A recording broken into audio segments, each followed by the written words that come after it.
Hello বন্ধুরা, তুলিস world চ্যানেলে আপনাদের সকলকে অনেক অনেক ওয়েলকাম। আশা করি আপনারা সকলেই ভালো আছেন আর আমরাও আছি ভালো। আজকের ব্লগটা শুরু করছি। এখন বাজে 11:30, কিন্তু মেঘলা হয়ে রয়েছে। আজকে 3-4 দিন ধরে এরকম অবস্থা, একটু রোদ উঠছে না, মেঘলা করে রয়েছে। তো আজকে পাপাকে স্নান করিয়েছি, কারণ আগের দিন ওকে স্নান করায়নি, শুধু মাথাটা ধুয়ে দিয়েছিলাম। তো স্নান আজকে করিয়ে দিলাম। স্নান না করলে ছেলে ঘুমাতে চায় না, তাই আজকে স্নান করিয়েই দিয়েছি। আর ওকে এখন স্নান করিয়ে নতুন ড্রেস পরে রেডি করে দিচ্ছে আমার মা।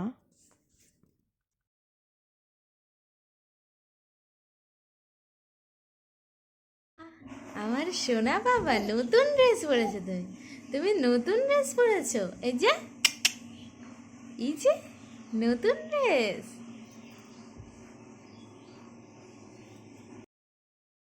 আর এইদিকে পাপার স্নানের পর আমিও স্নান করে নিলাম। আর আমার দুপুরে আজকে রান্না আছে। আজকে রান্না করব ডিম তড়কা। সেই জন্য আমি তড়কার ডালটা 5-6 ঘন্টা ধরে ভিজিয়ে রেখেছিলাম। আর এখানে নিয়ে নিয়েছি প্রেসার কুকার। তার মধ্যে দিয়ে দিলাম আমি একটা বড় পেঁয়াজ কুচি করে কেটে রাখা। তার উপর দিয়ে দিলাম রসুন, একটা গোটা রসুন দিয়েছি। আর দিলাম আদা, দিয়ে এখন ভালো করে মিশিয়ে নিলাম। তারপর দিয়ে দিলাম লবণ,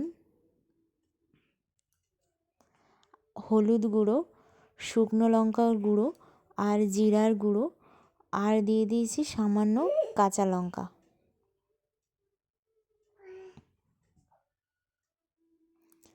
এরপর নাড়ানো চাড়ানোর পর দিয়ে দিলাম একটা টমেটো,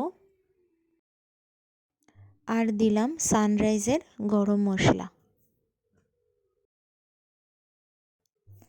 আর দিলাম চিনি, সামান্য চিনি দিয়েছি। তারপরে ভালো করে নাড়িয়ে নিচ্ছি প্রেসার কুকারের মধ্যেই।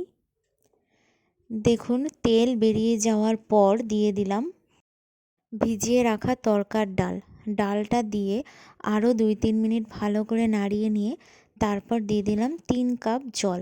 আপনারা জলটা বুঝেই দেবেন, যতটা ডাল সেই পরিমাণে জল দেবেন। জল দেওয়ার পর আমি 3টে সিটি দিয়ে নিয়েছি। এই যে সিটি দেওয়ার পর আমি ঢাকনা খুলে দেখলাম যে ডালটা ভালোই সিদ্ধ হয়েছে আর মাখো মাখোও হয়েছে, জল বেশি হয়নি। এরপর সর্ষের তেল দিয়ে দিলাম কড়াইতে। তারপর আমি দিয়ে দিলাম এখানে গরম মশলা ফোড়নে।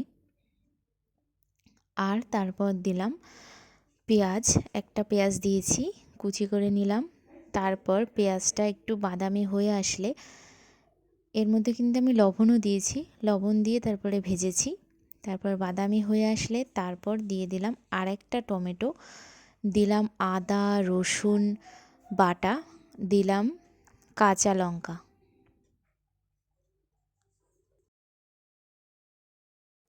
এরপর ভালো করে মজে আসলে এখানে দিয়ে দিলাম আমি 2টো ডিম। আমি 2টো ডিম দিয়েছি, আপনারা চাইলে আরও বেশি ডিম দিতে পারেন। আমার এখানে 2টো ডিমেই হয়ে গেছে। তো আমি ডিম দিয়ে আবার সমস্ত মশলাগুলো ভালো করে ভেজে নিয়েছি। আর ওপর থেকে দিয়ে দিলাম আবারও গরম মশলা। তারপর দিয়ে ভালো করে নাড়াচাড়া করে এইবার দিয়ে দিলাম সিদ্ধ করে রাখা ডালটা। আর প্রেসার কুকারটা ধুয়ে দিয়ে দিলাম আর একটুখানি জল। এবার ভালো করে মিশিয়ে নিচ্ছি, জোর আঁচ বাড়িয়ে দিয়েছি, দিয়ে ভালো করে মিশিয়ে নিচ্ছি।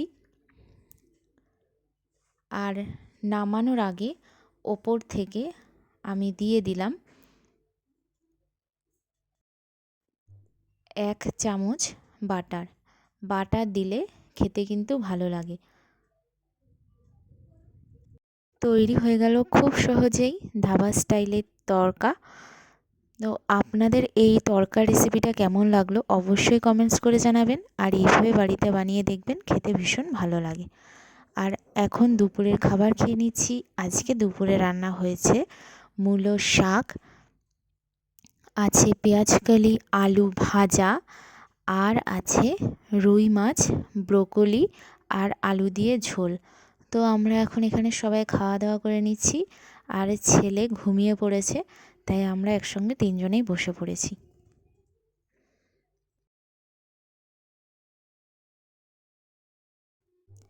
এরপর হয়ে গেল সন্ধ্যা, আর এইখানে আমি দিয়ে দিয়েছি সন্ধ্যা।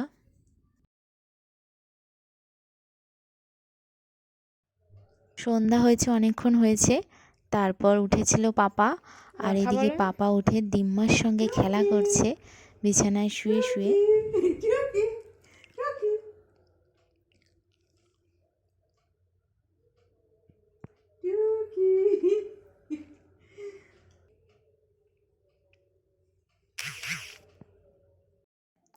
আর মায়ের কাছে রেখে আমি চলে আসলাম এখন রান্নাঘরে, কারণ আমার জল ফোটানোর আছে, দুধ গরম করার আছে, পাপা খাবে রাত্রে। আজকে সন্ধ্যাবেলা আর কিছু খাইনি, একেবারে রাত্রের খাবার খেয়ে নেব। এখন 9টা সাড়ে 9টা মতন বাজে। আর পাপাকে দিয়ে দিয়েছি দুধ, ও খেয়ে নিয়েছে। আর এখন আমি রাত্রের খাবার গরম করছি। আমি এখানে রাতের ডিম তড়কাটা গরম করে নিচ্ছি, আর আছে রুটি। রুটি দিয়ে ডিম তড়কা খেতে কিন্তু ভীষণ ভালো লাগছিল আজকে এই ঠান্ডার মধ্যে। আমাদের খাওয়া দাওয়া হয়ে গেছে, এবার ঘুমানোর পালা। তো পাপাকে নিয়ে চলে এসেছি ঘুমাতে। এসে গেছো তুমি? আর আজকের ব্লগটা এখানেই শেষ করছি। ব্লগটা ভালো লেগে থাকলে লাইক, কমেন্ট, শেয়ার করতে ভুলবেন না। আর চ্যানেলটা অবশ্যই সাবস্ক্রাইব করে নেবেন নতুন নতুন ভিডিও পাওয়ার জন্য। আপনারা সকলেই ভালো থাকবেন। দেখা হবে আর নেক্সট ব্লগে। দুষ্টু